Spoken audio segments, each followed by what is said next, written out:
Hello everyone, Kaoz here, and welcome to another Oldschool Runescape video. Fellas, if you came across this newest upload, it means one of two things. Number one, you are part of the 15% who is subscribed to the channel, and if you aren't, go ahead and hit that big red button. But also, it could mean that you are looking at how to get better in Oldschool Runescape, and for that I have some good and bad news for you guys. And I'll start with the bad ones, because it only gets better from there. Let's be honest, if you think you are bad at Oldschool Runescape, it probably means you are bad at every other game you play, but that is where the good news come into play. And it is that in order to get good in Oldschool Runescape, you don't actually need a lot. If you really think about it, the game is not really that mechanically demanding, and you need good clicks, learning boss mechanics, have good reactions, and that's pretty much it. It's not like every other traditional MMO, where you have so many things to keep track of. So, in this video, I am going to give you guys my top 10 tips on how to get better in Oldschool Runescape, and these are going to be tips that will help you not only in PvMing, but also in the game in general. Not exactly in PvP situations, because I am not great at those, so you are better off learning from someone who actually knows what they're doing. So, with this nice little intro out of the way, let's go ahead and learn the top 10 tips on how to get better at this dopamine simulator from 2007. So, let's begin. Alright guys, these tips are going to be ordered from most to least important in my personal opinion, and number one is something I have not heard very often in these types of videos, and it is having patience. Anything and everything you want to achieve in this game can be seen as a grind, and they will all take a good chunk of time. Do you want a 99, items, money, quests, and achievement diary? The list goes on. But it is important to understand that not many of these can be done quickly, and even with the best methods available. Whatever it is that you are after in the game, you are better off enjoying the grind, because remember, it's all about the journey, not the destination, so patience comes in at number one. Tip number two is going to be learning the tick system, and if this is your first time hearing about it, I will explain it rather quickly. Basically, everything that happens in Oldschool Runescape will be registered every 0.6 seconds or 1 game tick. Did you eat a shark? Did you drink a potion? Did you deal damage? Did you fletch a bow? Whatever the case, everything will happen every 0.6 seconds, and this is mostly important for two reasons. Number one, if you want to earn more experience when training a few skills, you can do what's called a tick manipulation to do things slightly faster, like 3-tick mining, 3-tick fishing, 2-tick woodcutting, and so on. But most importantly for number two, this will be crucial to have in the back of your head when facing high-level monsters. Things like Hydra Fire Skip or Vorkath Poison Walking require a good understanding of the tick system for you to execute kills much more efficiently. Make sure to learn this as you make your way into the late game. Directly tied to the tick system, we have prayer flicking coming in at number 3. If you also haven't heard about this, let me explain. As we already learned, every monster attacks at a certain speed, which is measured by game ticks. And if you activate your protection prayers right before the monster is going to attack, you will nullify all damage, or if it's a more powerful boss, you might only mitigate the damage. Prayer flicking is useful for two reasons. Not only are you able to save money on prayer potions if you do this on, let's say, your Slayer trips, or if you are just training combat casually, but this is pretty much mandatory in some late game and end game bosses, as you will be taking damage from multiple sources in multi-combat areas. Take the Fight Caves, the Inferno, and even the Dagonoth Kings for example. If all of these monsters that you are facing are attacking in different ticks, you will be able to take 0 damage and protect yourself against hordes of monsters if you prayer flick all of the attacks correctly. And speaking of bosses, tip number 4 is learning boss mechanics whenever you want to try some of them out. Now, it doesn't matter how hard the boss looks on the wiki or on a video, just give it a try and go for as many kills as you can in one inventory. Some bosses can be learned in just a few KC, while other will take a few attempts and at worst even a few hours. An extra tip I have for you guys is that a few weeks ago I uploaded a bossing ladder progression guide where I talk about every boss in Oldschool Runescape to date and how difficult they are compared to others. This video is still fairly relevant to this day, and I encourage you to give it a watch if you want to get into PvMing no matter the level you are at. And also related to PvMing, tip number 5 is going to be acquiring good gear and items. Now, obviously, I am not saying you need Bando's armor at level 65 defense, Armadillo at 70 ranged and so on, but that in order for you to properly deal with monsters and bosses, you need good gear to do decent damage and obviously take less time during kills. It is important for you to learn about strength bonus, max hits, accuracy and so on, and another great tip I have for you guys is that I have done gear progression guides for all 3 combat styles on my channel, and holy shit, they are still fairly popular and relevant to this day.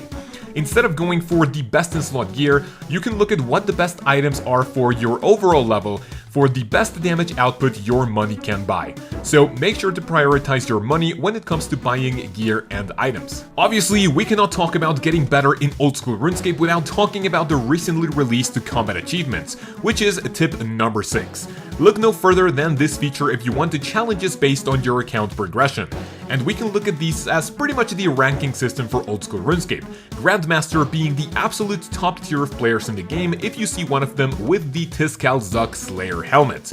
Now, there are things in there that the average player may never be able to do, but even setting a goal to reach hard or even elite tier will be a nice threshold for you to understand how good you can be at the game, as some tasks on the achievement diaries will naturally make you a better player for you to complete them. Up next is a very simple but important one, and tip number 7 is going to be learning about boss max hits. Now, this may sound silly, but in high pressure situations like Zulra, Hydra, Vorkath, and the TOB for example, learning max hits will allow you to know if you can continue the fight without panic eating. I use this a lot at Vorkath, and if I know his max hit is 32, I am not going to have to panic eat to deal as much damage as possible before I actually have to replenish my HP. This one may be very situational to some players, but I still recommend learning max hits for whatever boss you are grinding to hopefully get kills much more efficiently. Number 8 is going to sound a little stupid, and some people might even be kind of upset at this, but I recommend getting a quest cape as soon as you can. The more quests you complete, the more content will be available to you in the form of, let's say, teleports, new areas, useful items, and much more. Now, obviously this is not going to help you mechanically, but you will gain a ton of knowledge around the map, and obviously you have to recognize that getting better in Oldschool Runescape also means knowing your way around the map to do things as quickly as possible. This is what I personally did when I got back into Oldschool in 2018, as I absolutely hated quests back in RuneScape 2. So when I made this new account, I was like, okay, I'm not going to be stopped by any quests whatsoever, and I actually got my quest cape 2 months after I got back into the game, and it actually helped out so much in every aspect of Oldschool Runescape. So whether you like them or not, do as many quests as you can to get them out of the way as quickly as possible. Tip number 9 is going to be unlocking all endgame content for all skills, so you can get your 99s and even maxing whenever the time is right.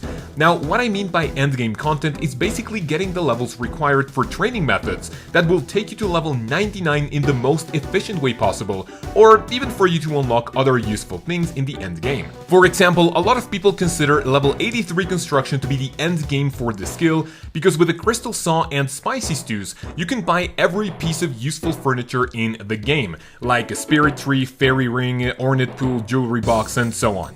You can also get levels like 77 runecrafting, 94 magic, 95 thieving, 92 agility, 90 woodcutting, and the list goes on, so you can actually get your 99 in either the most efficient way possible or the most AFK way possible for you to enjoy the game on your way to those 99s. And finally, tip number 10 is going to be the least important, not only because it's going to sound incredibly silly, but because it's something that's out of our control, and that is getting a good internet connection.